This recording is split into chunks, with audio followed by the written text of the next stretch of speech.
अगर आप ये मानते हैं कि आपको 100% होम्योपैथी आती है तो ये वीडियो आपके लिए नहीं है, आप इस वीडियो को बंद कर सकते हैं। ये वीडियो उन लोगों के लिए है जो हमेशा सीखने की इच्छा जाहिर करते हैं। डॉक्टर हेनमैन ने भी यही हमसे एक्सपेक्ट किया है कि हम हमेशा सीखते रहें, हमेशा अनुभव करते रहें। एक्सपीरियंस ही सबसे बड़ा टीचर होता है, हमें हमेशा एक्सपीरियंस लेते रहना चाहिए। ये जो बुक मैंने ऑर्गेनॉन ऑफ मेडिसिन, चिकित्सा का उपकरण मैंने बनाई है, इसके पीछे एक यही मकसद है कि हम जो चीज़ें बीएचएमएस पढ़ने के दौरान इग्नोर कर चुके हैं वो एक्चुअली में प्रैक्टिस के लिए बहुत ज़्यादा आवश्यक है। आप यकीन नहीं मानेंगे कि ऑर्गेनॉन ऑफ मेडिसिन से हर केस सॉल्व किया जा सकता है। मटीरिया मेडिका की अपनी एक नॉलेज है, अपनी एक महत्व है।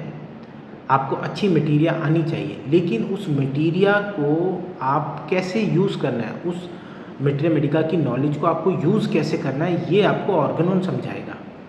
ये कोई स्कूल नहीं बताता। सब दवाइयों के बारे में चर्चा करते हैं, लेकिन कोई ऑर्गेनॉन के प्रिंसिपल्स के बारे में नहीं बताता। जैसे फॉर एग्जांपल, आपके पास कभी कोई इंटरमिटेंट फीवर का केस आता है तो इसमें स्पेशल इंस्ट्रक्शंस हैं कि आपको पैरोक्सिज्म के दौरान, मतलब जब बुखार तेज़ चढ़ रहा हो, तब मेडिसिन का डोज नहीं देना। जब बुखार उतर जाए या 2 पैरोक्सिज्म्स के बीच का जो इंटरवल होता है तब मेडिसिन को देना है, या जब बुखार उतर रहा होता है, फीवर की स्टेज लास्ट स्टेज में ख़त्म हो रही होती है, तब उसको मेडिसिन को डोज देना है, ताकि उसमें अननेसेसरी एग्रेवेशन ना हो। पर हम एक्यूट केसेस में हमेशा ऐसी गलती करते हैं। जैसे ही पेशेंट आता है हमारे पास 102 103 फीवर में होता है, हम तुरंत एक डोज दे देते हैं उठाकर। हम ये वेट नहीं करते कि उसका पैरोक्सिज्म कब ख़त्म होगा, कब उसका बुखार डाउन होगा, तब हम दवा दें। ऐसे क्या होता है कि वो जो डोज है वो नेचुरल डिसीज़ से मिक्स होके और एग्रेवेट करता है।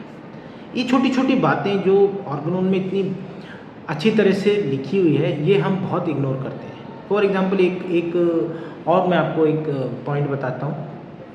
हम कई बार ऐसा देखते हैं, जो क्लासिकल होम्योपैथी फॉलो करते हैं वो सिंगल डोज प्रैक्टिस करते हैं। हम कई बार ऐसा देखते हैं कि एक डोज देने के बाद में कुछ रिजल्ट नहीं मिलता।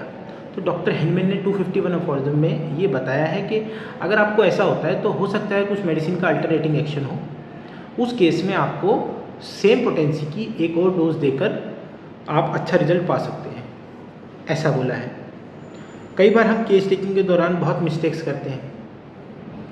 हम पेशेंट को बोलने नहीं देते, पेशेंट को लीडिंग क्वेश्चंस बोल देते हैं। हमें जगह जगह बताया गया डॉक्टर हेनमैन ने कि हमें क्या बोलना है, क्या पूछना है, कैसे पूछना है। अच्छा, अब एक चीज़ बहुत कॉमनली मिस्टेकन की जाती है, जैसे एक टॉपिक है कॉजेज़ ऑफ द डिसीज़। अब एक्यूट डिसीज़ में हमें किस कॉज को लेना है, क्रॉनिक डिसीज़ में हमें किस कॉज को लेना है। अब डॉक्टर हेनमैन ने फिर में डिफरेंट टाइप ऑफ कॉजेज़ के बारे में बताया, जैसे exciting cause, fundamental cause, maintaining cause. अब जितनी भी एक्यूट डिसीज़ होती हैं उसके अंदर most probable exciting cause is very important. हमें सिर्फ एक्यूट केस में ही एक्साइटिंग कॉज रखना है, लेना है, क्रॉनिक केस में नहीं लेना है।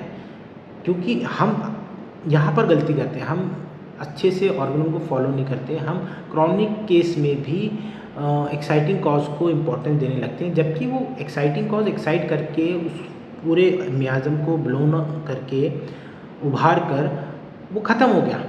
एक्साइटिंग कॉज अब रोल प्ले नहीं कर रहा, तो हमें एक्साइटिंग कॉज क्रॉनिक डिसीज़ में नहीं लेना, हमें एक्यूट डिसीज़ में एक्साइटिंग कॉज लेना है।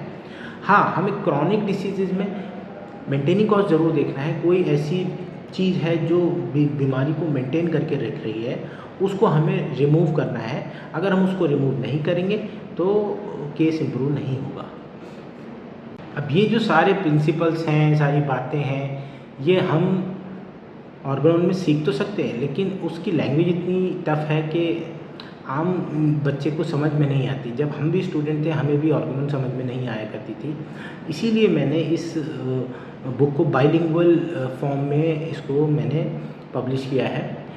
इसमें इंग्लिश तो पूरा है ही, पूरा जो टेक्स्ट आपकी टेक्स्ट बुक के रूप में आप जो पढ़ते हैं Organon 5th and 6th addition, उसका पूरा इंग्लिश का टेक्स्ट तो है ही, और वो भी अलग फॉर्मेट में, मतलब डिफरेंट कलर्स में और डिफरेंट फॉर्मेट्स में फ़ॉन्ट्स के, उसके साथ साथ उसका पूरा full word to word Hindi translation भी अवेलेबल है, हर चीज़ का ट्रांसलेशन, एफोरिज्म्स का, उनके फुट नोट्स का, उनके सब फुट नोट्स का, जितने भी प्रीफेसिस डॉक्टर हैनीमैन ने दिए हैं फर्स्ट एडिशन से लेके 6th एडिशन तक, सारे प्रीफेसिस का ट्रांसलेशन, उनके पूरे इंट्रोडक्शन का ट्रांसलेशन, 6th एडिशन में जो चेंजेस हुए हैं उनका ट्रांसलेशन, 6th एडिशन में जेम्स क्रॉस ने एक इंट्रोडक्शन दिया है उसका भी ट्रांसलेशन, विलियम बोरिक का ट्रांसलेशन, प्रीफेस का ट्रांसलेशन, आरी डजियन की प्रीफेस का ट्रांसलेशन, और फुल ट्रांसलेशन आपको इसमें मिलेगा। इसके साथ साथ मैंने इसमें एक एक्सटेंसिव वर्ड इंडेक्स इंक्लूड किया। अगर आपको कोई भी शब्द नहीं मिलता है होम्योपैथी का, तो आप पीछे जाके वर्ड इंडेक्स से देखकर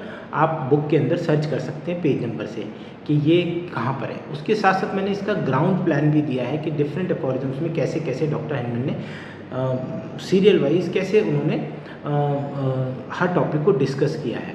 तो मैंने एक ग्राउंड प्लान भी दिया है, उससे आप जल्दी से आप सर्च कर सकते हैं कि किस टॉपिक को किस एफोरिज्म में दिया गया है। और मैं सभी स्टूडेंट से, सभी प्रैक्टिशनर से ये रिक्वेस्ट करूँगा कि आप ये इस बुक को ज़रूर पढ़ें। इस बुक से आपके बहुत सारे डाउट्स क्लियर होंगे। इस बुक से आपके बहुत सारी प्रॉब्लम्स जो ट्रीटमेंट में, जो पेशेंट्स को क्योर करने में आ रही हैं, वो सारी सुलझ जाएंगी और आपको बहुत अच्छे रिजल्ट मिलने लगेंगे। आप इस बुक को एक बार पढ़ के देखिए और आप अपनी प्रैक्टिस में बहुत बड़ा इम्प्रूवमेंट लाएंगे।